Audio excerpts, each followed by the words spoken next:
কিতা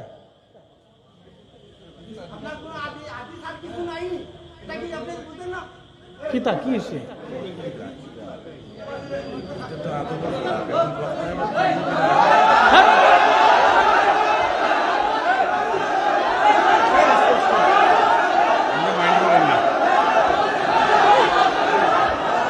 পাগল সে থাক থাক থাক আস্তে আস্তে আস্তে আস্তে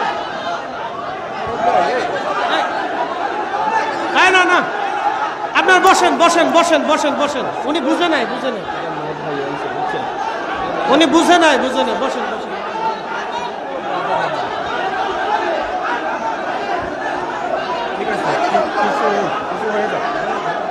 না না উনি বুঝে নাই থাক থাক বুঝে নাই ভাই উনি বুঝে নাই থাক। এই বসেন বসেন সবাই বসেন সবাই বসেন। পাগল পাগল আপনি এটা বলে দেন। আচ্ছা ওনার এটা অসুস্থতা আছে ভাই, ওনার অসুস্থ লোক অসুস্থ উনি অসুস্থ লোক অসুস্থ, উনি মেন্টালিটি সমস্যা আছে। হ্যাঁ উনি অসুস্থ মেন্টালিটি সমস্যা। বসেন বসেন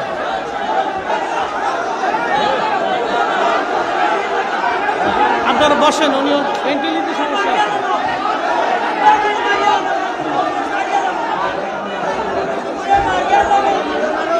থাক থাক বসেন বসেন বসেন বসেন প্লিজ বসেন। মেন্টালিটি সমস্যা আছে বসেন বসেন।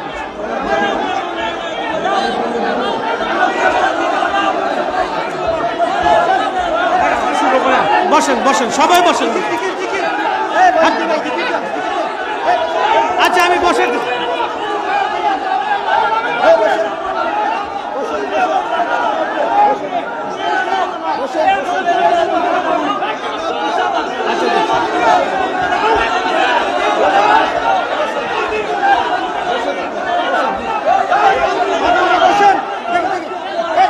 সবাই বসেন বসেন বসেন।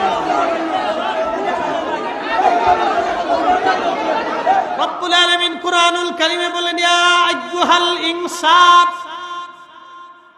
হে মানব সম্প্রদায়, মা গররাকা বিরাব্বিকাল কারীম, কিসে তোমাকে আমি আল্লাহ থেকে জুদা করলো বলো। হে মানব জাতি, কিসে তোমাকে আমি আল্লাহ থেকে জুদা করলো বলো। কেন তুমি আমাকে বিশ্বাস করো না বলো, কেন বিশ্বাস করো না বলো। কিসে তোমাকে আমি আল্লাহ থেকে জুদা করলো বলো। এই যে বাংলার আকাশে এখন বসন্ত শেষ দিকে চলে যাচ্ছে, চৈত্র মাস চলে, সামনে বৈশাখ আসবে।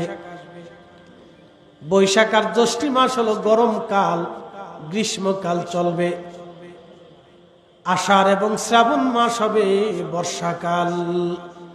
এখন চলতেছে বসন্তকাল, না শীত না গরম, আবহাওয়া খুবই চমৎকার। একটা ছোট্ট দেশের ভিতরে আল্লাহ ৬টা ঋতু দিয়ে রাখছে। ছোট্ট দেশের ভিতরে ৬ ধরনের আবহাওয়া দিয়ে রাখছে।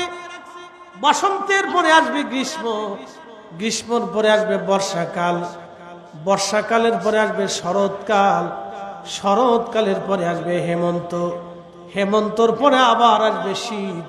এইভাবে ছোট্ট একটা দেশের ভিতরে আল্লাহ ৬টা ঋতুর পরিবর্তন করে দিয়ে আমাদের আবহাওয়াকে যে আল্লাহ সুন্দর করে দিলেন, সেই আল্লাহর সেজদা ব্যতীত আমরা অন্য কিছু সেজদা দিতে চাই না। কথা বলেন ঠিক কিনা?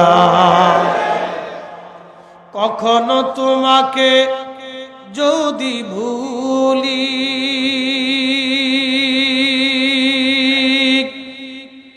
হেদায়েতের আলো জেনে নিয় কাছে তুলি। কখনো তোমাকে যদি ভুলি, হেদায়েতের আলো জেনে নিয় কাছে তুলি। ঠাই দিও প্রিয়তম অগমহিয়ান, তুমি রহমান তুমি মেহেরবান। অন্ধ গাহে না শুধু তোমারি গুণগান, অন্ধ গাহে না শুধু তোমারি গুণগান, বুঝেও বুঝে না তবু শান, তুমি রহমান তুমি মেহেরবান। প্রিয় রবির বাজারবাসী খুব মনোযোগ দেবেন। আল্লাহ কিন্তু মানুষের চেহারা দেখে, সৌন্দর্য দেখে, ক্ষমতা দেখে, অর্থবিত্ত দেখে রব্বুল আলামিন ফয়সালা করবেন না। আমার আল্লাহ মানুষের ইয়াকিন দেখে, বিশ্বাস দেখে, তাকওয়া দেখে আল্লাহ ফয়সালা করবেন। কোন চেহারা দেখে, ব্যক্তি দেখে, গোষ্ঠী দেখে, বংশ দেখে, সাম্রাজ্য দেখে, এইগুলি দেখে আমার আল্লাহ ফয়সালা দেবে না। রবের দরবারে ফয়সালা একমাত্র কারণে আসবে, ইন্না আকরামাকুম ইনদাল্লাহি আতকাকুম। আমি আল্লাহর কাছে তার মর্যাদা বেশি, যার অন্তরে তাকওয়া বেশি। তাকওয়া নাই, কোনো মর্যাদা নাই, সে কত বড় রাজনৈতিক দলের সদস্য, আমার আল্লাহ কিয়ামতের ময়দানে এগুলি দেখবে না। সে রাজা কি মহারাজা, আমির কি ওমরা, এগুলিও আল্লাহ দেখবে না। চেহারা সুন্দর অসুন্দর, অনেক মেধাবী, অনেক বড় ইঞ্জিনিয়ার, বিজ্ঞানী, এগুলি দেখেও আমার আল্লাহ ফয়সালা করবে না। আল্লাহর দরবারে একটা মাত্র ফয়সালা, অন্তরে যার তাকওয়া বেশি তার আল্লাহর দরবারে তার সম্মান বেশি। রিকশাওয়ালা হতে পারে, দিন মজুর হতে পারে, ঠেলাগাড়িওয়ালা হতে পারে, ভিখারি হতে পারে, মিসকিন হতে পারে, অভাবী হতে পারে, ব্যবসায়িক হতে পারে, রাজনীতিবিদ হতে পারে, আলেম হতে পারে, জেনারেল হতে পারে, ডাক্তার হতে পারে, ইঞ্জিনিয়ার হতে পারে, চিকিৎসক হতে পারে, কবিরাজ হতে পারে, সাধারণ ব্যক্তি হতে পারে, একেবারে দিনহীন মুসাফির আল্লাহ পথের প্রতীকও হতে পারে। যার অন্তরে তাকওয়া বেশি, রবের দরবারে তার সম্মান বেশি। যার তাকওয়া নাই, আল্লাহর দরবারে তার 4 পয়সা মূল্য নাই, খোদার দরবারে তার 4 পয়সা মূল্য নাই। সুলতান মুরাদের জমানাতে, উসমানীয় সাম্রাজ্যের সুলতান মুরাদের জমানাতে, সুলতান মুরাদ খুব পরহেজগার সুলতান ছিলেন। উসমানীয় সাম্রাজ্যে অনেকগুলি সুলতান ছিলেন খুব পরহেজগার। তার একজন সুলতান সম্পর্কে আল্লাহ রাসূলের ভবিষ্যৎবাণী ছিল। যেই সুলতান কনস্টান্টিনোপল বিজয় করেছিলেন, রোমদের রাজধানী, রোমান এম্পায়ারের রাজধানী কনস্টান্টিনোপল যেই সুলতান বিজয় করেছিলেন, সেই সুলতানের নাম হচ্ছে সুলতান ফাতে মুহাম্মদ। তাকে বিজয়ী মোহাম্মদ বলা হয়। একসাথে বলবেন আল্লাহু আকবার। না হয় না, আরেকটু জোরে বলেন, আরো জোরে। নবীজি 600 বছর আগে বলেছিলেন, 600 বছর আগে ভবিষ্যৎবাণী করেছিলেন। 600 বছর আগে বলেছিলেন, এই কুস্তান্তনিয়া যে সেনাপতি বিজয় করেছিল, আল্লাহ আমারও তাকে দেখাইছে। সে কতই না উত্তম সেনাপতি, কতই না তার সেনাবাহিনী, কতই না উত্তম সেনাবাহিনী। এই যুদ্ধে যারা অংশগ্রহণ করবে এবং যারা শহীদ হবে এবং যারা নেতৃত্ব দিবে, আল্লাহ রাসূল বলেছিলেন তাদেরকে আল্লাহ সবাইকে ক্ষমা করে দিবে। আসতে হয়ে গেল না, জোরে বলেন। সেই উসমানী সালতানাতের একজন খলিফা, তার নাম খলিফা ফাতে মুহাম্মদ। মনে রাখেন, আল্লাহ রাসূল তার সম্পর্কে ভবিষ্যৎবাণী করেছিলেন 600 বছর আগে। প্রিয় উপস্থিতি হাজিরিন, ভালো করে শুনে নেবেন। তো এই জন্য সুলতান মুরাদ রাতের আধারে তিনি ঘুরে ঘুরে বেড়ান। সারা রাজ্যের বিভিন্ন স্থানে তিনি ঘুরে ঘুরে দেখেন কে খায় কে খায় না, কে ঘুমায় কে ঘুমায় না, কার কি হালত। ছদ্মবেশে তিনি ঘুরে বেড়াইতেন। এমন সময় দেখলেন রাস্তার ধারের পাশে একজন লোক পড়ে আছে। সুলতান মুরাদ তার কাছে গেলেন। যাওয়ার পরে দেখলেন লোকটা মৃত হয়ে গেছে। কিন্তু শহরের কোনো মানুষ তারে ধরেও না, তারে ছয়ও না, তারে নিয়েও না, তারে সাহায্যও করে না। বুঝছেন, একজন মানুষ রাস্তার পাশে মরে আছে, সবাই শুধু দেখে দেখে চলে যায় আর তার সমালোচনা করে। লোকটা অত্যন্ত খারাপ লোক ছিল, এই জন্য কেউ তারে ধরতেও আসে না, ছুতেও আসে না, তার জানাজাও পড়াইতে আসে না, তার কাফন দাফনও করতে চায় না। সবাই দূর দূর করে থুতু নিক্ষেপ করে দিয়ে চলে যায়। সুলতান মুরাদ তাকে ধরলেন। ধরার পরে সুলতান মুরাদ বলেন, হে লোকেরা, তোমরা কেন এই লোকটার সাথে ব্যবহার করো? কিন্তু কেউ জানে না এই মৃত লোকটাকে যিনি ধরেছেন তিনি এই সাম্রাজ্যের সুলতান। সুলতান মুরাদ সবাইকে বললেন, তোমরা কেন এই লোকটাকে ধরো না? সে মারা গেছে, চলো আমরা তার জানাজা পড়াবো, তার কাফন দাফন করাবো, আমরা তার ব্যবস্থাপত্র করব, তার পরিবারে পৌঁছায় দিব। সবাই শুধু বলতে লাগলো, আল্লাহর বান্দা, এই লোকটা একেবারে নিকৃষ্ট পাপী, এর কাছে আমরা যাব না। সবাই শুধু বলতেছে, এই লোকটা নিকৃষ্ট পাপী, এরে আমরা সাহায্য করবো না, এরে ধরতাম না। বুঝছেন? সুলতান মুরাদ বললেন, সে পাপী হোক, সে তো মানুষ। আমার দিকে তাকান। সুলতান মুরাদের বক্তব্য হলো, সে পাপী ঠিক আছে, কিন্তু সে তো মানুষ না, সে একবারে নিকৃষ্ট পাপী, আমাদের সমাজের নিকৃষ্ট ব্যক্তি সে। ভালো করে বুঝেন, আমাদের সমাজের নিকৃষ্ট ব্যক্তি সে, আমাদের সমাজের নিকৃষ্ট ব্যক্তি, এরে আমরা জানাজাও দেব না, কাফন দাফনও করাবো না, এর সাহায্যও যাবো না। সুলতান মুরাদ বললেন, ঠিক আছে, তোমরা যদি না করো তাহলে তার ঠিকানা বলো, আমি নিজে তারে পৌঁছে দিয়ে আসবো। সুলতান মুরাদ তার সাথে যে লোকগুলি ছিল একসাথে করে লোকটার লাশ নিয়ে তার বাড়ির সামনে চলে গেল। স্ত্রী বের হয়ে আসছে, স্বামীর লাশ দেখে স্ত্রী কান্নাকাটি করতে লাগলো, আর স্ত্রী বলতে লাগলো, আল্লাহর কসম, আমি সাক্ষী দিচ্ছি স্বামী আমার, আপনি অনেক বড় পরহেজগার। একবার জোরে বলা যাবে কি মারহাবা? কি বুঝলেন? স্ত্রী বলতেছে, আল্লাহর কসম স্বামী, আপনি মারা গেছেন, আমি জানি আপনার এই হালত হবে, আমি সাক্ষী দিচ্ছি আল্লাহর কসম, আপনার মতো পরহেজগার নাই, আপনি অত্যন্ত সৎ ছিলেন, ভালো ছিলেন। তো সুলতান মুরাদ চিন্তায় পড়ে গেলেন, কি ব্যাপার, সমাজ বলতেছে নিকৃষ্ট আর স্ত্রী বলতেছে আপনি উৎকৃষ্ট। স্ত্রী তো আমার সম্পর্কে তো আমার স্ত্রী ভালো জানে, কি কথা ঠিক আছে না? প্রত্যেক সম্পর্কে তার স্ত্রী বেশি ভালো জানে যে সেই লোকটা কেমন, তার চরিত্র কেমন, তার আচার আচরণ কেমন। আমার স্ত্রী আমার সম্পর্কে বেশি ভালো জানে, একবারে মাথা থেকে পা পর্যন্ত খুঁটিনাটি আমার স্ত্রী আমার সম্পর্কে ভালো জানে। আপনার স্ত্রীও আপনার মাথা থেকে পা পর্যন্ত খুঁটিনাটি সব জানে। তো সুলতান মুরাদ খুব চিন্তায় পড়ে গেলেন যে সমাজ বলতেছে নিকৃষ্ট, কিন্তু স্ত্রী বলতেছে সে উৎকৃষ্ট, পরহেজগার, সৎ লোক ছিল, কারণটা কি? সুলতান মুরাদ থেকে জিজ্ঞেস করলেন, হে আল্লাহর বান্দী,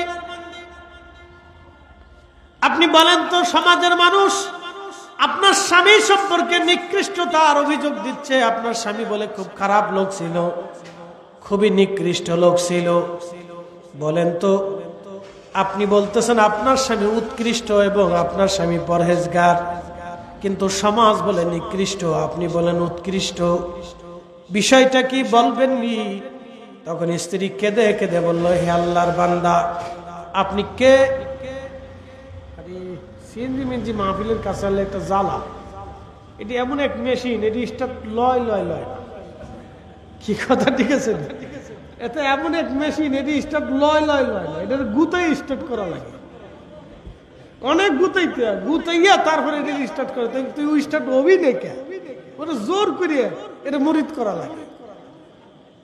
এ মারাত্মক একটা মেশিন, এ ওই স্টার্ট হতে চাই না, আর যদি ফুরানো যায় তো হয়েছে কাজ, তাহলে তুফান। যাই হোক, খুব মনোযোগ দিয়ে, কথাটা খুব ইম্পর্টেন্ট। ইখলাস কি জিনিস ভালো করে বুঝে যান। আল্লাহ যে প্রতিদান দেয় আপনি বুঝেন। সারা সমাজের মানুষ তার ধরলো না, সে যে অসুস্থ হয়ে মরে গেল, তার চিকিৎসাও করলো না, তার জানাজাতেও আসলো না, তার একটু সাহায্য করলো না। দেখেন আল্লাহর কি ইচ্ছা, নেক কাজের প্রতিদান আল্লাহ কিভাবে দেয়। কিন্তু স্ত্রী কাঁদতেছে আর বলতেছে আমার স্বামী খুব সৎ ছিল এবং খুব পরহেজগার ছিল। কি আশ্চর্য! সুলতান মুরাদ জিজ্ঞেস করলেন, হে আল্লাহর বান্দী, আপনি বলেন তো, সমাজ আপনার স্বামী সম্পর্কে বাজে কথা বলতেছে, কিন্তু আপনি বলেন উৎকৃষ্ট, কারণটা কি? সুলতান মুরাদের কথায় ওই মহিলা ডাক দিয়ে বলেন, সুলতান খুব মনোযোগ দিয়ে শোনেন, সমাজ আমার স্বামীকে নিকৃষ্ট বলবে এই কথাটা আমি জানতাম। বলে তোমার স্বামীর অপরাধ কি বলবানি?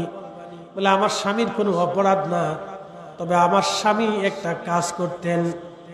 কাজটা হলো আমার স্বামী প্রত্যেক দিন মদের দোকানে যাইতেন, কিছু মদ তিনি কিনে নিয়ে বাড়ি আসতেন। প্রত্যেক দিনই মদের দোকানে যাইতেন, কিছু মদ তিনি কিনে নিয়ে আসতেন। মনোযোগ দেন।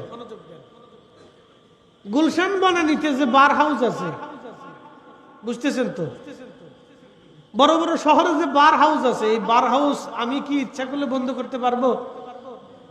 পারবো না, কারণ রাষ্ট্র অনুমতি দিছে। কি কথা ঠিক আছে কিনা? কি অনুমতি দিছে? রাষ্ট্র অনুমতি দিছে যে এই বার হাউস চলবে, এটা লাইসেন্স প্রাপ্ত। কয়দিন আগে সেনাবাহিনী এক মহিলার ধরছে, তো মহিলা মদ খেয়ে মাতলামি করতেছে।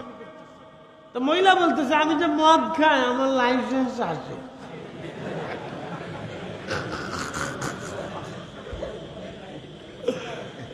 আমি চিন্তা করি এই বেডির কপালে যে স্বামী পড়ছে, ওই স্বামীর জিন্দিগি শেষ। কি কথা ঠিক আছে নি? ওর স্বামীর জিন্দিগি শেষ। কোন সময় না স্বামীরে আব্বা কয়ে ফেলাই তো ঠিক নাই তো, ঠিক আছে না? তো কি বেডির বেডি আমার মদ খাই আমার লাইসেন্স আছে। এরকম লাইসেন্স সরকার অনেকের দিছে, আর আমি ইচ্ছা করলে বন্ধ করতে পারবো না, কারণ এটা গণপ্রজাতন্ত্রী বাংলাদেশ সরকার। এখানে যে মদ খায় তারও একটু অধিকার দেওয়া আছে, পতিতালয় আছে। কি কথা আছে না নাই? পতিতালয় আসেনি? এখন আমি ইচ্ছা করলে কি পতিতালয়ে আগুন ধরাই দিতে পারবো? আচ্ছা বলেন, 5ই আগস্টের পরে এদেশের বহু তৌহিদি জনতা এই বহু মাজার ভাঙছে, কিন্তু একটা পতিতালয় ভাঙতে পারে নাই। আস্থা করে কতক্ষণ না ফারসেনি মাজার ভাঙছে, কিন্তু পতিতালয় ভাঙে না। কারণটা কি? মাজারে বেশি সমস্যা না পতিতালয়ে বেশি সমস্যা? তাহলে এটা বাংলার নাকি? তারপরে ডাল মে কুছ কালা হে। ইস ধর্ম বুঝাইতেছি আমরা, ভালো করে শুনেন। হ্যাঁ, আমরা বলি না যে সব মাজারি 100% পিওর, আমরা বলতেছি না। মাজারওয়ালার কোনো দোষ না, দোষটা তো মাজার যারা নিয়ন্ত্রণ করে তাদের। এই আস্তে কোন জোরে বলেন, দোষ তো তাদের, মাজারওয়ালার তো কোনো দোষ। খাজা বাবা আজমেরের মাজারেও অনৈতিক কাজ হয়, হয় না ভাই? মাজারের পাশে ঢোল ঢোকের পিঠে গান বাদ্য বাজাই এমন এক অবস্থা করে যে এর দিকে তাকানোর কোনো সুযোগ নেই। কিন্তু এটা কি খাজা বাবা আজমিরির দোষ? একসাথে বলবেন, দোষ নাই, কখনো না, ওনার দোষ না। যারা মাজারকে নিয়ন্ত্রণ করে তাদের দোষ। কিছু কিছু মাজারেও অনৈতিক কাজ হয়, ইসলামিক কাজের বহির্ভূত কাজ হয়, আমরা জানি, আমরা স্বীকার করি না। কিন্তু পতিতালয়, সমস্ত পতিতালয়তে, সমস্ত বার হাউসে, সমস্ত মদের দোকানে যে অনৈতিক কাজ হয়, হারাম কাজ হয়, নাজায়েজি কাজ হয়, জেনা হয়, ব্যভিচার হয়, এটা সমাজের একবারে আধা পাগল থেকে বুড়া পর্যন্ত, কানা থেকে চোখলা পর্যন্ত, শিক্ষিত থেকে অশিক্ষিত পর্যন্ত, মহিলা থেকে পুরুষ পর্যন্ত সবাই জানে। ভাঙ্গার তো দরকার ছিল মদের হাউস, কি কথা ঠিক আছে নি? ভাঙার দরকার ছিল আপনারা যে কি কয় পতিতালয়, তা থাকতে পারেন। খুব মনোযোগ দেন। তা আমি তো ইচ্ছা করলে পতিতালয় ভাঙতে পারবো না, কারণ গণপ্রজাতন্ত্রী বাংলাদেশ, আইন আছে, তাদেরকে সুযোগ দিতে হবে। এটা পৃথিবীর গণতান্ত্রিক নিয়মে আইন আছে, তাদের সুযোগ দিতে হবে। আপনি জানতো আজকে একটা পতিতলে আগুন ধরায় দিয়ে দেখেন, পরের দিন আমেরিকা আপনার স্যাংশন দিবে। যান, আমেরিকা স্যাংশন দিবে। ওই যে ইউরোপ আপনার ভিসা বন্ধ করে দিবে, বুঝলেন না? ওরা অনৈতিক কাজ করছে, বুঝতেন না? শতান কোথাকার, কত বড় শতান সারা পৃথিবীতে ক্ষমতায় রয়েছে। ওই যে এখন আমেরিকার যে শতান আছে, এটা তো পাগল। কি কথা কর না, ও তো আধা পাগল। আপনার দেশের এই লেরা পাগলের মতো, সকালে এক কথা কয়, দুপুরে এক কথা কয়। পাগলে কি কয় জানেনি? কয় ইরান আমার প্রস্তাব দিছিল তাদের সর্বোচ্চ নেতা বানানোর জন্য, আয়াতুল্লাহ বানানোর লেগে হেরে বলে প্রস্তাব দিছে। আমি শুনে আমি তখনই বলছি, এই পাগল ছাগল ছাড়া আর কিছু না। ওর মাথায় বিরাট বড় সমস্যা আছে। সারা পৃথিবীতে বিশ্বযুদ্ধ লাগানোর বুদ্ধি করছিল। ভাগ্যিস এই যুদ্ধে যদি ন্যাটো জড়ায় যাইতো, তাহলে পৃথিবীতে বিশ্বযুদ্ধ বেঁধে যেত। ন্যাটো জড়ানোর সাথেই পৃথিবীতে বিশ্বযুদ্ধ বেঁধে যেত। এত সময় দেখতেন যে কত বড় কঠিন কঠিন বোমা পৃথিবীর উপর পড়তেছে, তার হিসেব ছিল না। যা কি ইউরোপিয়ানরা ভালো একটা কাজ করছে, এই পাগলের যুদ্ধের চাহিদাই নেই। এটা একটা মাথা পাগল না। তো খুব মনোযোগ দেন। তো সুলতান মুরাদ ওই মহিলাকে বলতেছে, আপনার স্বামীর কি গুণ ছিল বলেন তো? বলতেছে, আমার স্বামী প্রত্যেক দিন মদের দোকানে যাইত, মদ কিনে নিয়ে এসে বাড়িতে এসে ওই মদগুলি ডাস্টবিনের ভিতরে ফেলে দিয়ে আমাকে বলতো, বিবি রে, আজকে কিছু মানুষকে মদ থেকে ফিরাই রাখার সুযোগ আল্লাহ আমারে দিল। একসাথে কেন মারহাবা। লোকটার উদ্দেশ্য কি ভালো না খারাপ? ভালো না? কিন্তু মদের দোকানে যে গেছে, এলাকার লোক তো দেখছে। মদের দোকান থেকে যে মদ কিনে নিয়ে এসে বাড়ি পর্যন্ত এসে এলাকার লোক দেখছেন। এলাকার লোকে কার এ তো সুট্টা মদ খায়, কিন্তু এলাকার লোক জানে না যে মদ সে ঘরের ভিতরে এনে ডাস্টবিনে ফেলে দেয়। এলাকার লোক আবার এটা জানে, এটা জানে তার স্ত্রী। এটা জানে কেডা? সুলতান মুরাদ বলতেছে, আল্লাহর বান্দি বলেন তারপরে কি? বলে, প্রত্যেকদিন আমার স্বামী মদের দোকান থেকে মদ কিনে এনে ডাস্টবিনের মধ্যে মদ ফেলে দিয়ে বলতো, বিবি রে, আজকে অন্তত কিছু মানুষকে আমি মদ থেকে, মদের নেশা থেকে বাঁচাই দিলাম। আল্লাহ আমারে সুযোগ করে দিল, আমি তাদেরকে বাঁচাইলাম। অর্থাৎ কিছু মদ কিনে ফেলে দিলাম। ওই মদগুলি যদি দোকানে থাকতো তাহলে কিছু মানুষ খাইতো। অন্তত কিছু মানুষকে আমি মদ থেকে বাঁচাইলাম। এই কথা বলল। এরপরে এই পুরুষ লোকটা প্রত্যেক দিন একটা পতিতা নারীর ঘরে যাইতো। ওই পতিতা নারীর ঘরে যাইয়া ওই পতিতা নারীর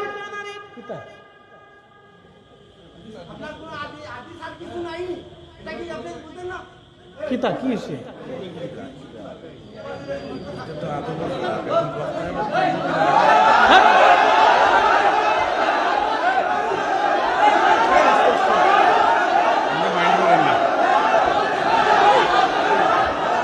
পাগল ছেলে করতে থাক থাক থাক, আস্তে আস্তে আস্তে আস্তে।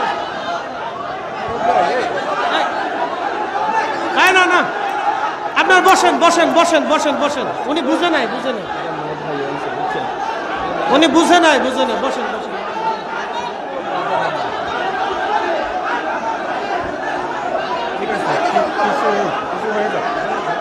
না না, উনি বুঝে নাই, থাক থাক, বুঝে নাই ভাই, উনি বুঝে নাই, বুঝে নাই, থাক। এই বসেন বসেন, সবাই বসেন, সবাই বসেন।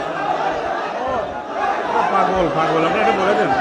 আচ্ছা, ওনার একটু অসুস্থতা আছে ভাই, ওনার অসুস্থ, অসুস্থ লোক, অসুস্থ অসুস্থ, উনি অসুস্থ লোক, অসুস্থ, উনি মেন্টালিটি সমস্যা আছে। উনি অসুস্থ, মেন্টালিটি সমস্যা আছে। বসেন বসেন।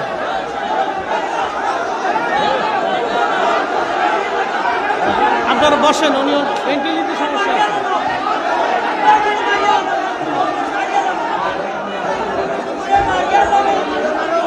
থাক থাক, বসেন বসেন বসেন বসেন, প্লিজ বসেন।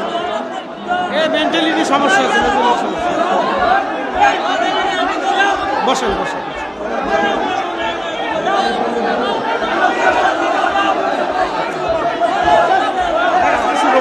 বসেন বসেন সবাই বসেন।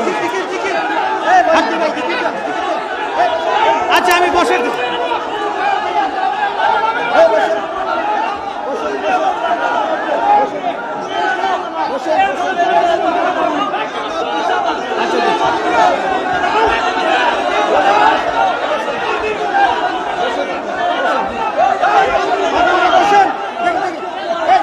সবাই বসেন বসেন বসেন।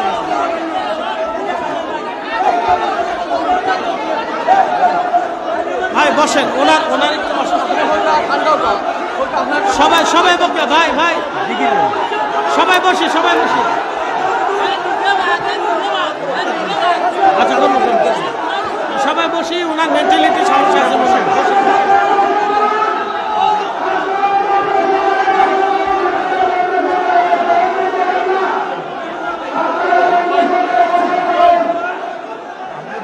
শুরু করে দেন। আপনার দিকে শুরু করেন, জি কাইন্ডলি। আচ্ছা বসি বসি, আমরা বসি ভাই, ভিতরে আসি সবাই, ভিতরে আসি।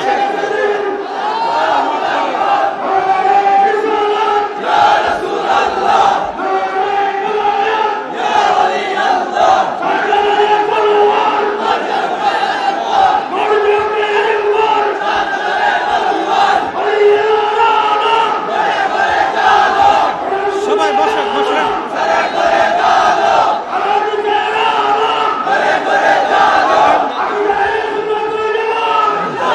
আপনি একটু দূরে সরে পড়ে পড়ো কাত। আচ্ছা বক্কা বক্কা বসেন সবাই।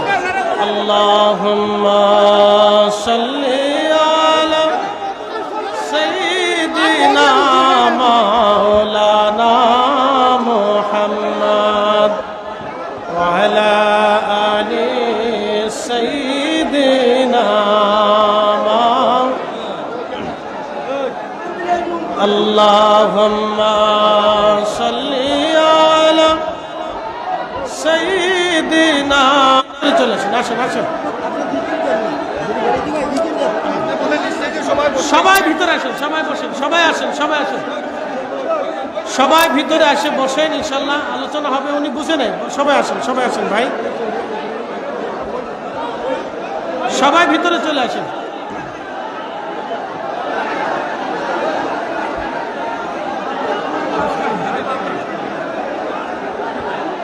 আপনার দিকে শুরু করার সব কিছু। আচ্ছা আমরা একটু দূর শুয়ে পড়ি। আল্লাহুম্মা সাল্লি আলা আলা আলি মাওলানা মুহাম্মদ লা ইলাহা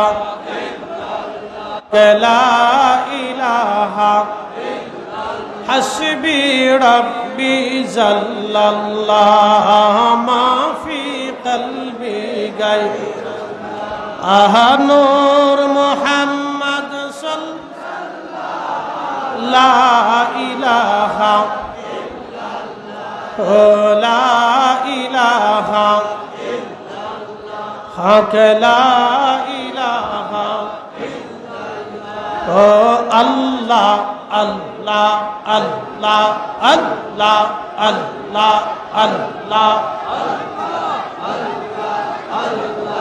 আল্লাহ আল্লাহ আল্লাহ আল্লাহ আল্লাহ আল্লাহ আল্লাহ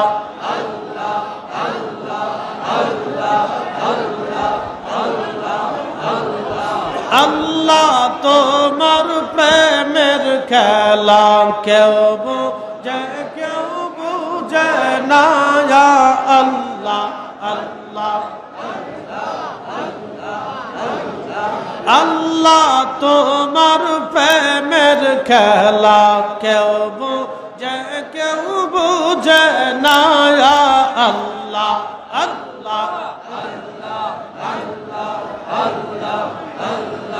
কাউকে রাখো গাছ দাহলাতে, কাউকে রাখো বালখানায়, আল্লাহ তোমার প্রেমের খেলা কেউ বুঝে কেউ বুঝে না ইয়া আল্লাহ আল্লাহ আল্লাহ আল্লাহ আল্লাহ আল্লাহ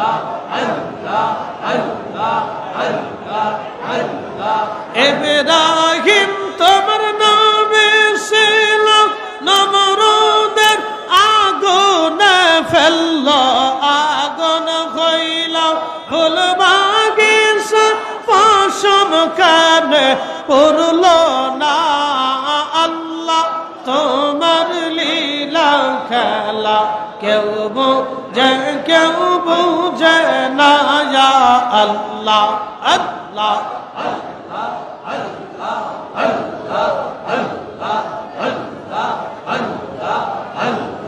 কাউকে রাখো গাছ তলাতে কাউকে রাখো বালখানায় আল্লাহ তোমার প্রেমের খেলা কেউ বুঝে না ইয়া আল্লাহ আল্লাহ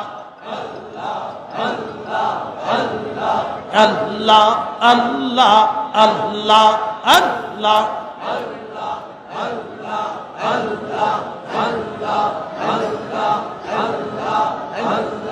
ইউনুস তোমার নামে ছিল মাসে তার গিলে ফেলল মাসের পেটে রইলেন ইউনুস হজম কেন হইল না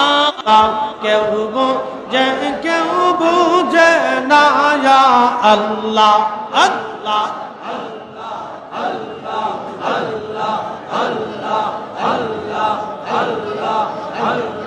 কাউকে রাখো গাছ তলাতে কাউকে রাখো বালখানা গায়ে আল্লাহ তোমার প্রেমের খেলা কেউ বুঝে না ইয়া আল্লাহ কাউকে রাখো গাছ তলাতে কাউকে রাখো বালখানা গায়ে আল্লাহ তোমার প্রেমের খেলা কেউ বুঝে না ইয়া আল্লাহ আল্লাহ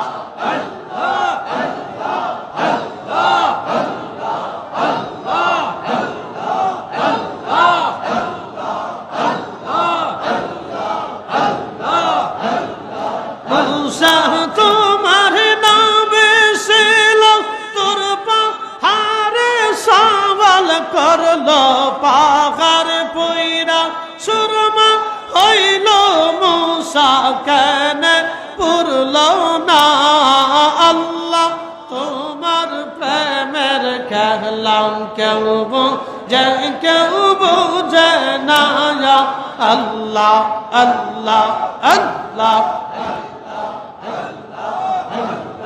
কাউকে রাখো গাছ তলাতে কাউকে রাখো বালখানা গায়ে আল্লাহ তোমার প্রেমের খেলা কেউ বুঝে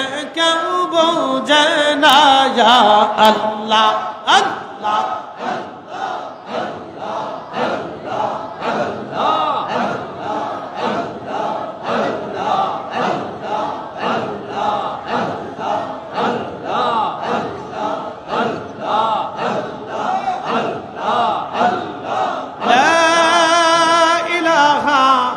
ইল্লাল্লাহু মুহাম্মাদুর রাসূলুল্লাহ সাল্লাল্লাহু আলাইহি ওয়াসাল্লাম একবার চিৎকার মেরে বলিন আল্লাহু আকবার আল্লাহু আকবার ওয়ালিল্লাহিল হামদু বিসমিল্লাহির রাহমানির রাহিম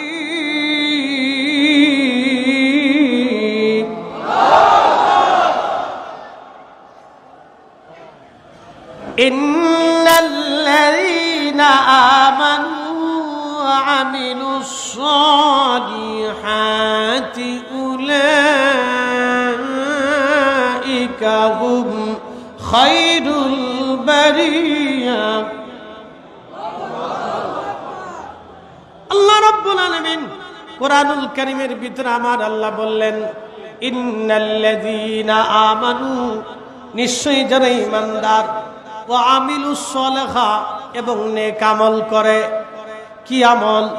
নেক আমল। উলাইকা হুম খায়রুল বারিয়া, সৃষ্টির মধ্যে তারা সেরা, জগতের মধ্যে তারা সেরা। একবার আওয়াজ তুলে বলা যাবে কি মারহাবা?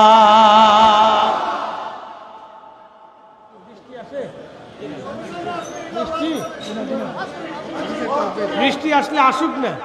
বৃষ্টি কার? আমরা কার? মাহফিল কার? দিয়ে যদি খুশি হয় আমরা পাইয়া খুশি। কথাটির জন্য তিনি কিনে নিয়ে আসতেন, কারণ রাতের জন্য কিনে এনে সারাটা রাত ওই পতিতা নারীকে তিনি নামাজ পড়াইতেন। একবার জোরে বলা যাবে কি মারহাবা? ওই পতিতা নারীরে আমার স্বামী রাতের জন্য এনে নামাজ পড়াইয়া ঘরের ভিতরে রেখে আমার স্বামী আমারে বলতো, বিবি রে, আজকে অন্তত একটা রাতের জন্য হলো এই পতিতা নারীরে জেনা থেকে আমি ফিরাইলাম, আর একজন পুরুষকে জেনা থেকে আমি ফিরাইলাম। জোরে বলা যাবে কি মারহাবা? এই জন্য আল্লাহ বলেন, নিশ্চয়ই যারা ঈমানদার এবং যারা আমল নেক কাজ করে, ভালো কাজ করে, উলাইকা হুম খায়রুল বারিয়া, জগতের মধ্যে তারা সেরা, সৃষ্টির মধ্যে সেরা।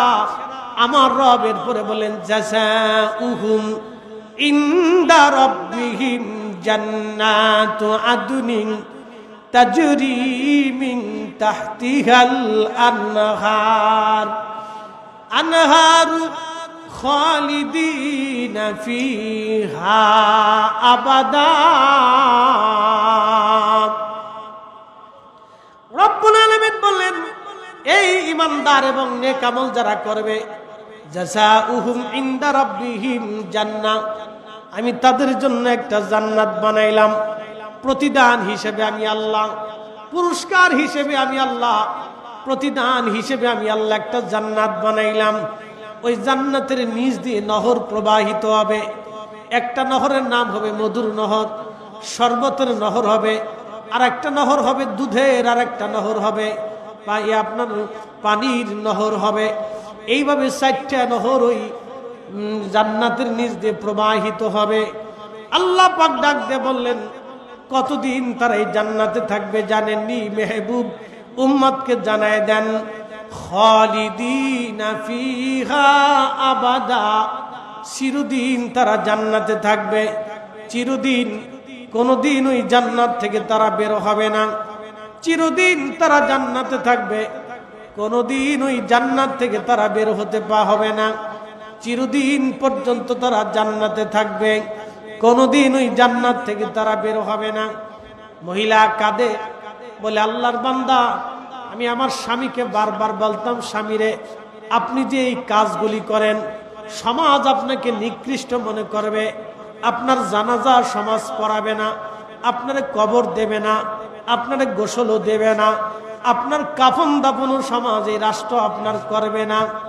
স্বামীরে, আপনি যে গোপনে এমন কাজ করেন, এত ভালো কাজ, সমাজ তো জানে না, সমাজ আপনাকে বিশ্বাস করে না, কারণ সমাজ জানে আপনি প্রত্যেক দিন একটা নারী নিয়ে আসেন, সারা রাত ওই নারী আপনার ঘরের মধ্যে থাকে, সবাই জানে সারা রাত আপনি নারীর সাথে জেনা করেন আর আপনি মদ পান করেন।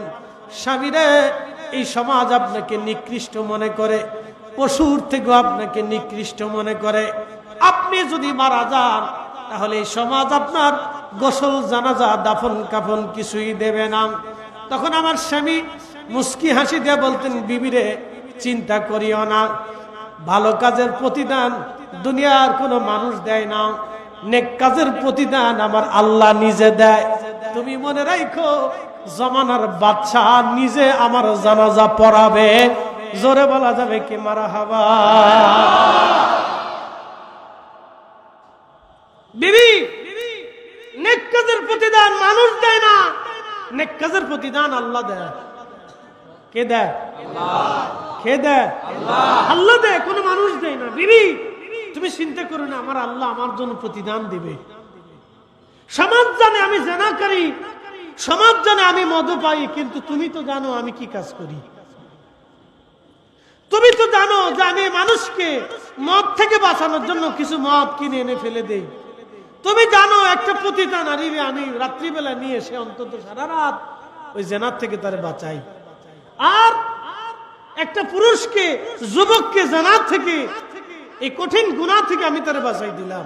বিবি, কেউ না জানলেও তুমি জানো, সমাজ জানে আমি অন্যায় করি, কিন্তু শোনো আমার রব জানে আর তুমি জানো আমি অন্যায় করি না, আমি নেক কাজ করি। বিবি, প্রতিদান তুমিও দেবা না, আল্লাহ নিজে দিবে। বিবি রে, চিন্তা করিও না, আমার আল্লাহ আমার জমানার বাচ্চা দিয়ে আমার জানাজা করাবে। আল্লাহু আকবার। সুলতান মুরাদ চোখের পানি ছেড়ে দিলেন, কাঁদতে লাগলেন। তিনি বলতে লাগলেন, আহা, সেই জন্য কি আল্লাহ আমার ঘর থেকে বের করেছেন? আজকে রাত্রিবেলা আমি ছদ্মবেশী এই শহরে ঘোরার জন্য আল্লাহ আমাকে নিয়ে আসছেন, আর এই মরা ব্যক্তির লাশের পাশে আল্লাহ আমাকে পৌঁছাই দিলেন। এরে কাঁধে করে আল্লাহ আমার বাড়ি পর্যন্ত পৌঁছাইলেন। ও আল্লাহর বান্দি, চিন্তা করো না, তুমি সাক্ষী দিয়েছ তোমার স্ত্রী, তোমার স্বামী বড় পরহেজগার।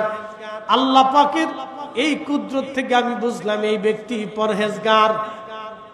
তোমার সামনে যিনি দাঁড়িয়ে আছেন তিনি এই সাম্রাজ্যের সুলতান, উসমানী সালতানাতের সুলতান। আমি সুলতান মুরাদ, আমি নিজে তার জানাজা পড়াবো এবং রাজ দরবারের সামনে মহাসম্মানে তার জানাজা হবে। একবার জোরে বলা যাবে কি আল্লাহু আকবার। আল্লাহুম্মা সাল্লি মাওলানা মুহাম্মদ আলি সাইয়্যিদিনা। কখনো তোমাকে যদি ভুলি, হেদায়েতের আলো জেনে নিয় কাছে তুলি। ঠাই দিও প্রিয়তম ওগো মহিয়ান, তুমি রহমান, তুমি মেহেরবান, তুমি রহমান, তুমি মেহের। অন্ধ গাহে না শুধু তোমারি গুণগান, অন্ধ গাহে না শুধু তোমারি গুণগান।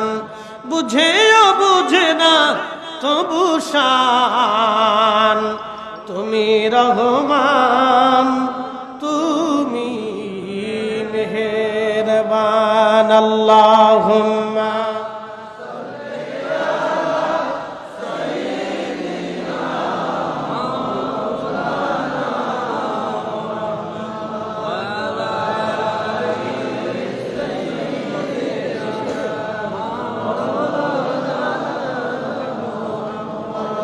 Allahumma salli ala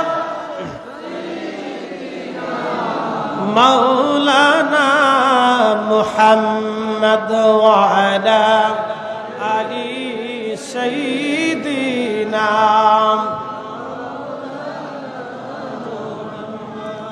সুলতান মুরাদ রাজ দরবারের সামনে নিয়ে বিরাট আয়োজনে ওই ব্যক্তির জানাজার নামাজ আদায় করলেন। তাহলে কি বুঝলেন? প্রতিদান কি আমরা দিই না আল্লাহ দেয়? মনে রাখবেন, আল্লাহ বললেন ফামাইয়ামাল মিসকাল যাররাতিন খায়রান ইয়ারা ওয়া মাইয়ামাল মিসকাল যাররাতিন শাররান ইয়ারা। অনুপরিমাণ নেকের কাজ যদি তুমি করো আমি রব্বুল আলামিন তোমাকে প্রতিদান দিয়ে দেব। অনুপরিমাণ নেক, এটা ব্যাপক অর্থবোধক আয়াত, এটা ব্যাপক অর্থবোধক আয়াত। অনুপরিমাণ নেকের কাজ যদি করো প্রতিদান আমি তোমাকে দিয়ে দেব। এই আয়াতের তাফসীরে আল্লাহর নবী বলেছেন, আমার উম্মতেরা তুমি তোমার মুসলমান ভাইকে একটা খেজুর দিয়ে হলেও খাওয়াইয়া হলেও তুমি জাহান্নাম থেকে বাঁচার চেষ্টা করো। তুমি তোমার ভাইকে একটা খেজুর দিয়ে হলেও তুমি জাহান্নাম থেকে বাঁচার চেষ্টা করো, জাহান্নাম থেকে বাঁচার চেষ্টা করো। যদি তুমি তোমার ভাইকে খেজুর খাওয়াইতে না পারো, তাহলে অন্তত একটা মুস্কি হাসি দিয়ে হলো তুমি জাহান্নাম থেকে বাঁচার চেষ্টা করো। খুব মনোযোগ দিবেন। আল্লাহর নবী কোন আমলের কাজকে, নেকের কাজকে ছোট করে দেখেন নাই। সব নেকের কাজকে নবীজি গুরুত্বের সাথে দিয়েছেন। আমার রব, আমার আল্লাহ নেকের কাজটাকে গুরুত্ব দিতেন। ছোট নেকের কাজেও আল্লাহ বলেন প্রতিদান দিয়ে দিব। আর যদি বিনিময়ে অনুপরিমাণ গুনার কাজ করো, অপরাধ করে থাকো, তারও প্রতিদান আমি তোমাকে কিয়ামতের ময়দানে দিয়ে দিব। এর অর্থ হচ্ছে নেকের কাজ যত ছোট হোক ছাড়ব না, গুনার কাজ যত ছোট হোক করব না। নেকির কাজ যত ছোট হোক ছাড়ব না, গুনার কাজ যত ছোট হোক করব না। নেকের কাজ যত ছোট হোক ছাড়ব না, গুনার কাজ যত ছোট হোক করব না। এই কথার ভিতরে যদি আমরা থাকি, তাহলে আশা করা যায় আল্লাহর ওলি হয়ে কবরে যাওয়া যাবে। এই জন্য দুনিয়ার কোন ওলিরা একটা মুস্তাহাব পর্যন্ত ছেড়ে দেন নাই। আমাদের দেশে যাদের কাছে বেদাত, ওলিদের কাছে সেটা ইবাদত। অনেকে বলে মিলাদ বেদাত, আল্লাহর ওলিরা বলে না বেদাত না, এটা ইবাদত। অনেকে দোয়া বেদাত, আল্লাহর ওলিরা বললেন না ইবাদত না, এটা বেদাত না, এটা ইবাদত। কি কথা কর না কেন, ঠিক কিনা? আমরা জামাতের সাথে জিকির করি, অনেকেই বলল বেদাত, আল্লাহর ওলিরা বলল না বেদাত না, এটা ইবাদত। বলে নেকের কাজ সারা যাবে না, জোরে বলেন নেকের কাজ সারা যাবে না, গুনার কাজ করা যাবে না। নেকের কাজ ছোট হোক ছাড়ব না। এই জন্য নফলের একটা গুরুত্ব আছে। সহিহ বুখারীর কিতাবুর রেকাকের ভিতরে নবীজি বললেন, আল্লাহ জানিয়েছেন আমার উম্মতেরা, বান্দার ফরজ আল্লাহর কাছে বেশি পছন্দ হয়। যখন বান্দা ফরজ ইবাদত করার পরে নফল ইবাদত করে, তখন বান্দার সাথে আল্লাহর একটা সম্পর্ক হতে থাকে। যেমন আমি আপনাদের সাথে গল্প করি, আপনাদের এখানে মাঝে মধ্যে আসলাম, ধরেন আব্বাস ভাইয়ের দোকানে আমি বসলাম, মাঝে মধ্যে তিনি আমাকে কিছু গিফট দিলেন, এটা দিলেন সেটা দিলেন, আমি তার একটা দিলাম। বলেন সম্পর্ক কি কমে না বাড়ে? আচ্ছা, আপনার আত্মীয় বাড়ি মাঝে মধ্যে আপনারা গিফট নিয়ে যান, যাওয়ার সময় কিছু এরপরে ফল ফ্রুট মিষ্টি মিষ্টান্ন কিনে নিয়ে যান। আবার আপনার আত্মীয় সুন্দর করে আপনারা আপ্যায়ন করলো, আপ্যায়ন করার পরে ওই আপনাকে একটা গিফট দিল, একটা ঘড়ি কিনে দিল, অথবা আপনাকে একটা চশমা কিনে দিল, একটা শার্ট কিনে দিল, প্যান্ট কিনে দিয়ে বলল বন্ধু আপনি আসছেন, কিছু দিতে পারি নাই, কবুল করে নেন। একটা ঘড়ি আপনাকে উপহার দিলাম। ঘড়িটা যতদিন হাতে দিবেন ততদিন বন্ধুর কথা মনে থাকবে, আসার সময় বন্ধুর প্রতি সিম্পিতি মহাব্বত বাড়ল। এটার নাম হচ্ছে হাদিয়া। যত দিবেন তত মহাব্বত বাড়ে। এই জন্য নবীজি বলেন আমার উম্মতেরা তোমরা হাদিয়া দাও, হাদিয়া নেও। হাদিয়া দেওয়া সুন্নত, হাদিয়া নেওয়া সুন্নত। তোমরা হাদিয়ার আদান প্রদান করো। তুতিমুত তাআম, তোমরা মানুষকে খাওয়াও। তাকরাউস সালাম আলামান আরাফতুম আল্লাম তারিফ, চিনো বা না চিনো সালাম আদান প্রদান করো। তোমরা মানুষকে খাওয়াও, খাওয়াইলে মোহাব্বত বাড়ে, সালাম দিলে মোহাব্বত বাড়ে, হাদিয়া উপঢৌকন দিলে মোহাব্বত বাড়ে। বন্ধু এই হাদিয়া উপঢৌকন মোহাব্বতের মাধ্যমে বন্ধুর সাথে বন্ধু, আত্মীয়র সাথে আত্মীয় সুসম্পর্ক বাড়তে থাকে।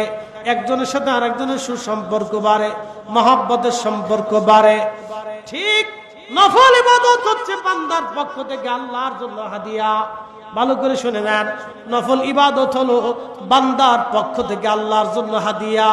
যত বেশি দিতে থাকবেন তত মহব্বত আপনার বাড়তে থাকবে। যত বেশি দিবেন তত মহব্বত হবে, যত বেশি দিবেন তত মহব্বত হবে। সেই জন্যে আল্লাহু আকবার নবীজি বললেন আমার উম্মতেরা মহব্বত বাড়তে বাড়তে বাড়তে বাড়তে আল্লাহর সাথে বান্দার এত ঘনিষ্ঠ সম্পর্ক হয়ে যায়, বান্দার সাথে আল্লাহর এত ঘনিষ্ঠ সম্পর্ক হয়ে যায়, বান্দার দুইটা চোখ আল্লাহর চোখ হয়ে যায়, বান্দার দুইটা কান আল্লাহর কান হয়ে যায়, বান্দার জবান আল্লাহর জবান হয়ে যায়, বান্দার হাত পা আল্লাহর হাত পা কুদরতি হাত পা হয়ে যায়।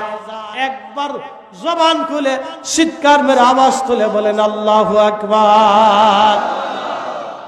যখনই বান্দার চোখ আল্লাহর চোখ হয়ে যায়, বান্দার কান আল্লাহর কান হয়ে যায়, বান্দার জবান আল্লাহর জবান হয়ে যায়। আল্লাহ রাসূল বললেন, ওই আল্লাহর ওলি সম্পর্কে আল্লাহ বলেন, মান আদালি ওয়ালিয়ান ফাকাদ আযানতুহু বিল হার।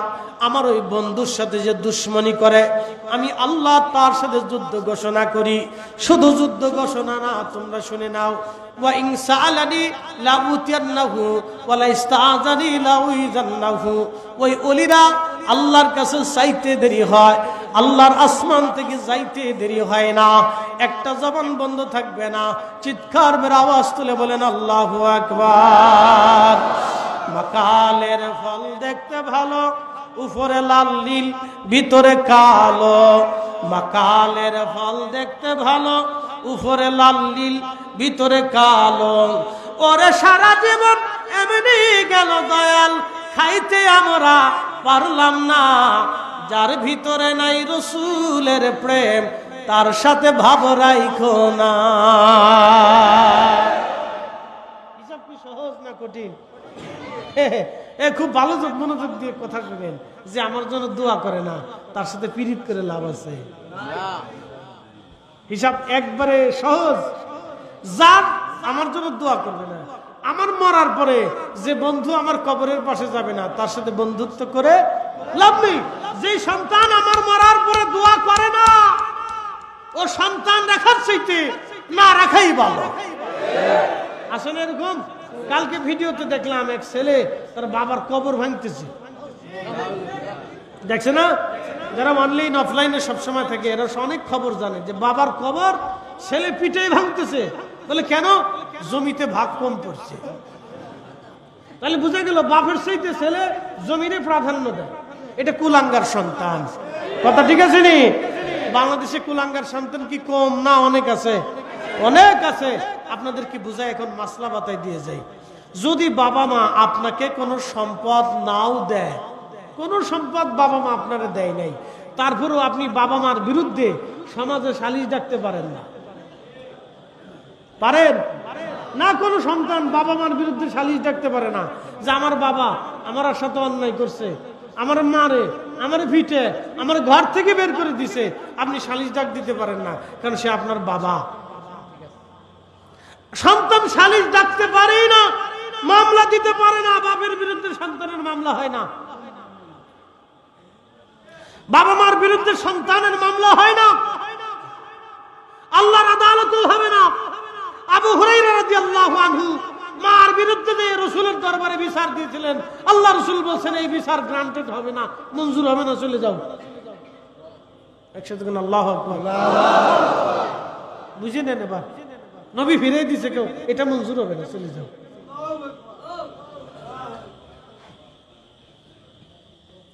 শোনেন, 1 শতাংশ জমিও যদি আপনার বাবা আপনাকে না দেয়, তারপর বাবার বিরুদ্ধে মন্তব্য নাই। তার সাথে রাগারাগি করতে পারবেন না, বকবাজি করতে পারবেন না, মারতে পারবেন না, তাকে ঘর থেকে বের করতে পারবেন না, তার খেদমত করতে হবে। আপনি বাধ্য। এই আসতে বলেন, জোরে বলেন। আপনি কি বাধ্য? ওয়া কাদা রাব্বুকা আল্লা তা'বুদু ইল্লা ইয়্যাহু ওয়া বিল ওয়ালিদাইনি ইহসানা। এই আয়াতে আল্লাহ বলেন ওয়া কাদা রাব্বুকা, রবের পক্ষ থেকে আমি আল্লাহ বাধ্যতামূলক করে দিয়েছি, আইন করে দিয়েছি। আমার পার্লামেন্টে আমি স্থায়ীভাবে এটাকে রুলস জারি করে দিয়েছি। স্থায়ীভাবে আমি আল্লাহ আমার পার্লামেন্টে বলে দিয়েছি, শোনো, আমি আল্লাহর সাথে কারো শিরিক করবে না, আর তুমি তোমার পিতামাতার সাথে ইহসান করবে, দয়া করবে। ইম্মা ইয়াবলুগান্না ইনদাকাল কিবার, যদি তোমার পিতামাতা বৃদ্ধ হয়ে যায়, দুইজনের একজনও যদি বৃদ্ধ হয়ে যায়, তাহলে আও কিলাহুমা, দুঃখিত, ইম্মা ইয়াবলুগান্না ইনদাকাল কিবার আহাদাহুমা আও কিলাহুমা ফালা তাকুল লাহুমা উফ। তুমি তার সাথে এমন আচরণ করো, এত দয়ার মায়ার ভালোবাসার আচরণ করবে, যেন তোমার আচরণে তোমার পিতামাতা কষ্ট পেয়ে শব্দটা পর্যন্ত না করে। আরে জুব্বাটা ছিল রে রঙে নাকি সিরে নেই? আচ্ছা সিরে নেই, রঙে ধরছে, জুব্বারে রঙে ধরছে। কিতা করতাম, যিনি চেয়ারটা দিছে তিনি মনে নতুন রং করে দিছে, যে হুজুরি বই তো নতুন করে দিয়ে দেয়। নতুন দিতে যাই তো আমার বাস দিয়ে লেগছে।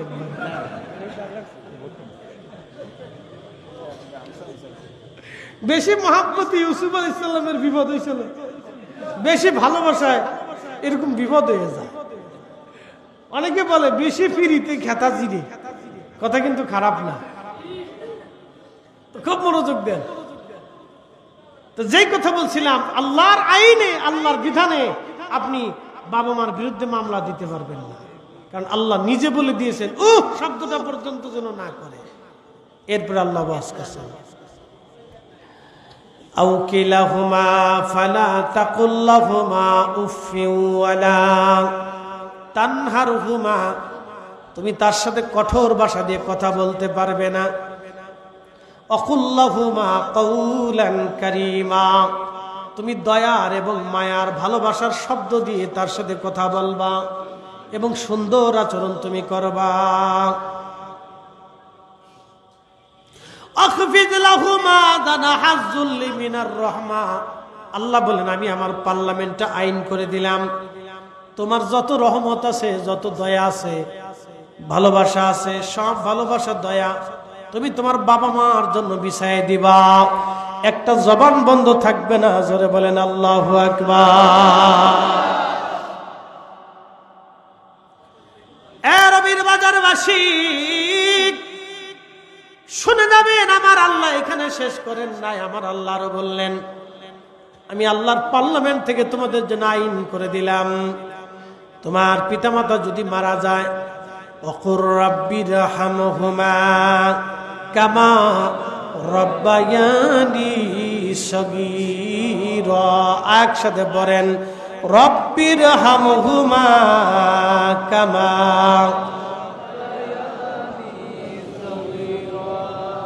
তুমি তোমার পিতামাতা যদি মারা যায়, দুইজনের একজনও যদি মারা যায় অথবা দুইজন যদি মারা যায়, তুমি এইভাবে দোয়া করো, আল্লাহ আমার এই ছোট্ট কালে আমার আব্বা আম্মা যেইভাবে আমারে লালন পালন করেছিল, দুলি দুলি দুলি দুলি ঘুম পাড়িয়েছিল, ভালোবাসা দিয়ে মহাব্বত দিয়ে চুমায় চুমায় আমার বাবা মা আমারে ভরে দিয়েছিল। ওই যে দেখেছেন আপনার দৌলতদিয়া ঘাটে একটা গাড়ি ফেরি থেকে পড়ে গেল পানির ভিতরে, মুহূর্তের ভিতরেই কি আশ্চর্য, 1 মিনিট আগে ওই মানুষগুলি জানতো না 1 মিনিট পরে আমাদের ভাগ্যে কি আছে। কি কথা ঠিক আছে কিনা? 1 মিনিট আগেও জানলো না যে 1 মিনিট পরে আমার ভাগ্যে কি আছে। একটা ছেলে পানির ভিতর থেকে, ছোট্ট বাচ্চাটা উঠে এসে বলল, আমার মা আমার বাসের ভিতর থেকে জানলা দিয়ে বের করে দিয়েছে, মা মরে গেছে, কিন্তু নিজের কলিজার টুকরা সন্তানটাকে বাসের ভিতর থেকে মা বের করে দিয়েছে। কি বুঝলেন? মা জীবন দিয়ে প্রমাণ করে গেছে, সন্তান আমি তোমাকে ভালোবাসি। এই ভালোবাসার বিনিময় পৃথিবীর সব কিছু দিয়েও যদি আপনি দেন, তারপরও আদায় হবে না। আরে মা বাবার বিরুদ্ধে মামলা করে তো দূরের কথা, প্রশ্নই আসে না, আল্লাহর আইনে নেই।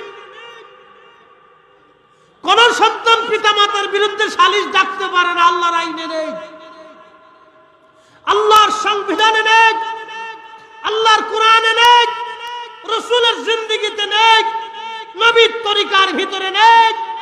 কোন পিতা মাতার বিরুদ্ধে সন্তান মামলা দিতে পারে না, সালিশ ডাকতে পারে না, 1 শতাক জমি না দিলেও পারে না। বলে হুজুর তাহলে উপায় কি? হ্যাঁ, যদি পিতামাতা আপনাকে সম্পদ থেকে মাহরুম করে, সেই বিচার আল্লাহ করবে। কথা ঠিক আছে কিনা? সেই বিচার কে করবে? আল্লাহ করবে। আমাদের করার অধিকার আল্লাহ করবে। যদি আপনার পিতামাতা আপনাকে কোনো সম্পদ না দিয়ে থাকে, তো সে ফাইসালা আল্লাহ করবে, রব করবে, আপনি পারবেন না। প্রিয় উপস্থিতি হাজিরিন, আর যদি বাবা মা মারা যায়, অধিক পরিমাণে দোয়া এই জন্য বলছিলাম যে সন্তান পিতামাতার জন্য দোয়া করে না, ওই সন্তান থাকার চাইতে না থাকা ভালো, ঠিক কিনা? আল্লাহ আমাদের প্রত্যেকের ঘরে যেন এরকম সুসন্তান দিয়ে দেন। আপনাদের বুলন্দ নসিব, 360 জন অলির দেশে আপনাদের জন্ম হয়েছে। একসাথে বলবেন আল্লাহু আকবার। পৃথিবীর অলি যেখানে গেছে ইসলাম সেখানে গেছে। কয়েকদিন আগে মালদ্বীপে গিয়েছিলাম, এই মালদ্বীপে আল্লাহ ইসলাম নিয়েছেন। ইব্রাহিম ইস্কান্দারি রহমাতুল্লাহের হাত ধরে ওনার মাজার আমি জিয়ারত করেছি। ওনার মাজারটা সুন্দর করে সংরক্ষণ করে রাখা আছে, খুবই চমৎকার সুন্দর করে ঘরের মতো মাজার নির্মাণ করে রাখছে। ইব্রাহিম ইস্কান্দারি রহমাতুল্লাহ আলাইহি উনি কালেমা নিয়ে এসেছেন ওই মালদ্বীপের 400 বছর আগে। চলে গেলাম মালয়েশিয়া। 15 বছরের একবারে ছোট্ট দ্বীপের ভিতরে একজন আল্লাহর ওলি ঘুমিয়ে আছেন, শায়েখ ইসমাইল বুগদাদি আল হাসানি বল হুসাইনি হুজুর গাউসে পাকের আওলাদ। 900 বছর আগে ওইখানে কালেমার দাওয়াত দিয়ে ওইখানে ঘুমিয়ে আছেন। তার অর্থ হলো আল্লাহর ওলি যেখানে গেছে আল্লাহ সেখানে ইসলাম পাঠিয়ে দিয়েছে। ওলিরা যেখানে গেছে ইসলাম সেখানে গেছে। একটা জবান বন্ধ থাকবে না, জোরে বলেন আল্লাহু আকবার। চীনের গুয়াংজুতে ঘুমিয়ে আছেন সাদ বিন আবি ওয়াক্কাস। উনি আসলেন, ইসলামও আসলো। ওনার মাধ্যম দিয়ে ইসলামের দরজা ওই অঞ্চলে খুলে গেল। সুদূর Uzbekistan, Turkmenistan, Azerbaijan, Chechnya, Bosnia, Herzegovina, এই বলকান অঞ্চল, এই অঞ্চলটাকে আগে বলকান বলা হতো। এখান দিয়ে বহু অলিরার বিচরণের কারণে ইসলাম ওইখানে ছড়িয়ে ছিটিয়ে গেল। সারা পৃথিবীর যেখানে বলে গেছে ইসলাম সেখানে গেছে। আপনি বুঝেন তো ভারতের এখনো কত মানুষ গরুর পূজা করে, গরুর পেশাব খায়। ভারতের অনেক হিন্দু, সব হিন্দু গরুর পেশাব খায় আমি সেটা বলবো না, সব হিন্দু এই মতে না। অনেক হিন্দুরা এই গরুর পেশাব কর বিরোধিতাও করে, আমি দেখছি। কি কথা ঠিক আছে না ভাই? আমি সব হিন্দুর দোষ দিব না। কিছু হিন্দু আছে গরুর পেশাব খায়, এরা গরুর পেশাবকে পবিত্র মনে করে দুধ বাদ দিয়ে মুদ খায়। বলদ বুঝে না। কি কথা ঠিক আছে? ভালো জিনিস বাদ দিয়ে ফসা জিনিস খায়। ওর মাথার ভিতরে গ্যাস্ট্রিকই ধরছে, বুঝে না। নতুন নতুন ওই পাগলের মতো নতুন আর কি, বুঝে না। বেটা বুঝে সারে নাই যে কি হবে, পাগল বুঝে না এরা। একজন বক্তা ওয়াজ করতে হলে তাকে অনেক আনুষঙ্গিক উপমা দিয়ে বুঝাইতে হয়। কারণ এখানে সবাই সাইকুল হাদিস বসে রয়েছে না যে আমি খালি হাদিস করবো এখানে। কি কথা ঠিক আছে কিনা? এখানে কি সবাই আলেম যে আমি সবসময় খালি কোরআন থেকে একটার পর একটা আয়াত কবার অর্থ কবার আপনি বুঝে নিবেন? বিষয়টা তো এরকম না। একজন বক্তার কাজ হলো আনুষঙ্গিক কিছু উপমা দিয়ে, পদ্ধতি দিয়ে, কিছু রংসং দিয়ে, কথা ডান বাম দিয়ে, ওই উপর নিচ দিয়ে, আন্তর্জাতিক দেশীয় সবকিছু দিয়ে বিশ্লেষণ করে তারা বুঝাইতে হয়। কথা ঠিক আছে কিনা? বুঝছে না। হে মনে করছে আমি এখানে আরবি ক্লাস করতে আইছি। আরে ও বুঝে নাই যে আমরা হাদিস যখন পড়ছি তখন আমরা উস্তাদরাও কত উপমাটাই না আমরা হাদিস বুঝাইতো। কি কথা ঠিক আছে না? এখানে তো আল্লামা সাহেব কিবলা ফুলতুলি রহমাতুল্লাহ এক বিরাট একটা খেদমত আপনাদের সিলেটে আছে, কোরআনের শিক্ষা। একসাথে বলেন আল্লাহু আকবার। সিলেটের অন্তত 100 জনের ভিতরে আমি মনে করি 50 জনই আছে কোরআনের ভিতরে পারদর্শী, সে কারি। অন্তত দারুল কিরাত থেকে কিছুটা হলেও কোরআন শরীফ সহিহ শুদ্ধ মতো বইরে বুঝে শিখছে। দাড়ি মোছ নাই কিন্তু কারি। মারহাবা কর। আছে না এরকম যে নামাজ পড়াইতে দিলে এই 5 বছরও নামাজ পড়াবে, কোনো কিছু অসুবিধা নাই। এটা অবদান আল্লামা ফুলতুলি রহমাতুল্লাহির খেদমতের কারণে এটা হয়েছে। মারহাবা কর। এই যে কোরআন শরীফ শিখাইতে গেলে অনেক সময় উস্তাদরা বিভিন্ন উপমা দেয়, ছাত্রদেরকে হাসায়। কি হাসায় না? মাঝে মধ্যে ছাত্রদেরকে হাসায়, আনন্দ দেয়, কথাবার্তা বলে। কারণ মাইন্ডের যদি একটু ভিন্ন ভিন্ন দিকে আসলে ব্রেনটা প্রশস্ত হয়। তো সবাই যদি সব বুঝতো তাহলে তো সবাই বক্তা হয়ে যেত, বুঝছেন না? বুঝছে না, নতুন আর কি। বুঝে নেই, বুঝে নেই। আল্লাহ বুঝ দিই কি জোরে বলে না, আমি বুঝে নেই। তো খুব মনোযোগ দেন। আমি যে কথা আপনাদেরকে বুঝাইতে এসেছিলাম সেটার নাম হচ্ছে তাকওয়া। সেটার নাম কি? বলেন আমার চেহারা দেখে কি আল্লাহ আমার ফায়সালা দেবে? না, আমার চেহারা দেখে আল্লাহ ফায়সালা দিবে না। আপনাদের কারো চেহারা দেখে আল্লাহ ফায়সালা দিবে না, ফায়সালা দিবে কাজে। কিসে দিবে? যদি ভালো করেন তাহলে ভালো, মন্দ করলে মন্দ। ফায়সালা দিবে কাজে। ফায়সালা কিন্তু চেহারায় না, ফায়সালা বংশেও না, ফায়সালা কিন্তু ওই আপনার দলের কারণেও না, আপনি ওই যে অনেক বড় সুন্দর অনেক মেধাবী এটার কারণে ফায়সালা না। ফায়সালা হলো আপনার আমলে। একসাথে বলেন ফায়সালা কিসে?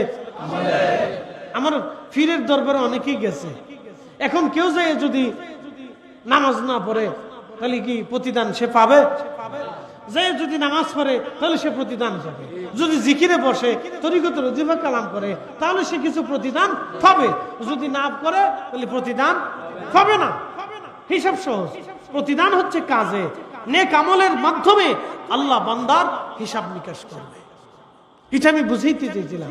ওই যে ব্যক্তি দেখেন সারা জীবন মানুষ তারে ভুল বুঝছে, ভাবছে সে লোকটা জানা করে, লোকটা মদ খায়। আমি ঘটনাকে বুঝাইতে যে আপনারা বুঝাইতে চাইলাম, কিন্তু লোক তো জানে যে আমি খারাপ কাজ করিনি, আমি নেকের কাজ করছি। স্ত্রীও জানে আমার স্বামী উত্তম, এবং সে বলেও গেছে বিবি প্রতিদান তোমরা দিবা না, প্রতিদান আল্লাহ দিবে। আমার জানাজা কেউ জুনিয়র কেউ যদি নাও পড়ায়, কিন্তু আল্লাহ আমারে ওই জমানার বাচ্চা দিয়ে হলো আমার জানাজা পড়াবে। আল্লাহু আকবার। ঠিকই আল্লাহ প্রতিদান দিয়ে দিছে। কি কথা কন না? ঠিক আছে নি? আল্লাহ প্রতিদান কি করছে? তার নেক কাজের প্রতিদান আল্লাহ দিয়ে দিছে। আমার কথা বলার উদ্দেশ্য ছিল এইটা। এই জন্য আমাদের চেহারা শান্তিতে কিন্তু আমাদের প্রতিদান আসে না, আমাদের প্রতিদান আসে আমাদের নেক কাজে। লাস্ট সময় বলতেছিলাম ওলিদের কাছে কোনো বেদাত নাই, ওলিদের কাছে হচ্ছে ইবাদত। একসাথে কোন আল্লাহু আকবার। সিলেটের একটা দিক আমার কাছে খুব ভালো লাগে, আমি প্রশংসা করি। বলে হুজুর কেন? কোনটা? বলতেছি। আপনাদের দেশে আমি অনেক মাহফিল করি। বাংলাদেশের চট্টগ্রাম এবং সিলেট, বেশিরভাগ সিলেটে খাওয়া দাওয়া শেষে, মেহমানদের শেষে ওলামায়ে কেরামকে খাওয়ানোর পরে যিনি মেজবান থাকেন তিনি বলেন যে সাহেব একটু দোয়া হরুক্কা, দোয়া হরুক্কা। আপনাদের আঞ্চলিক ভাষায় সাহেব দোয়া হরুক্কা, অর্থাৎ সাহেব আপনি একটু দোয়া করেন। আমরা মেহমানদারি করছি, আপনি মেহমান, আপনি একটু দোয়া করে দেন, মেহমানের দোয়া কবুল হয়। সাথে কোন আল্লাহু আকবার। কাজ তো অনেক উত্তম, এটা শিখাই লোককে। নিশ্চিত আল্লামা সাহেব কিবলা ফুলতুলি কি কথা কন না?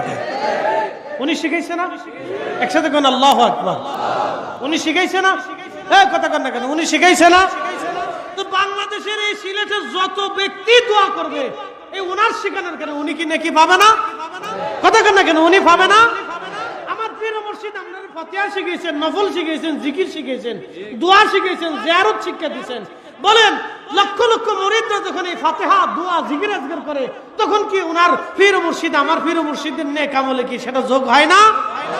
এই জন্য ওলিদের কাছে হলো নেক, ওলিদের কাছে কি নেক আমল। ওলিরা বেদাতের ফতোয়া দিয়ে মানুষদেরকে দূরে সরায় না, আল্লাহও সরাই নাই। আল্লাহ বলেন অনুপরিমাণ নেক কাজ করো, প্রতিদান তোমাকে দিয়ে দেব। অনুপরিমাণ যদি গুনাহ করো তারও বেনিফিট আমি তোমারে দিয়ে দিব। বুঝতে পারছেন? এই জন্য গুনাহ যত ছোট হোক করবো না, নেকের কাজ যত ছোট হোক ছাড়বো না। এই জন্য অনেকের দৃষ্টিতে যেটা বেদাত, ওলিদের দৃষ্টিতে সেটা ইবাদত।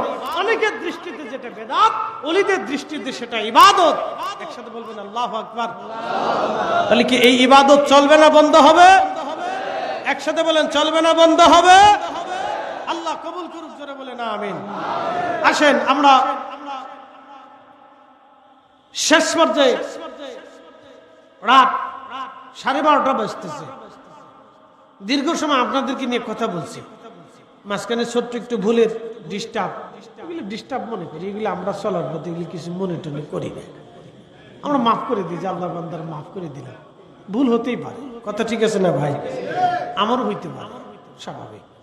চলার পথে কাজের পথে মানুষের জীবনে ভুল হয়, হতে পারে। তো কিছু কিছু ভুল আমরা শুধরাই না।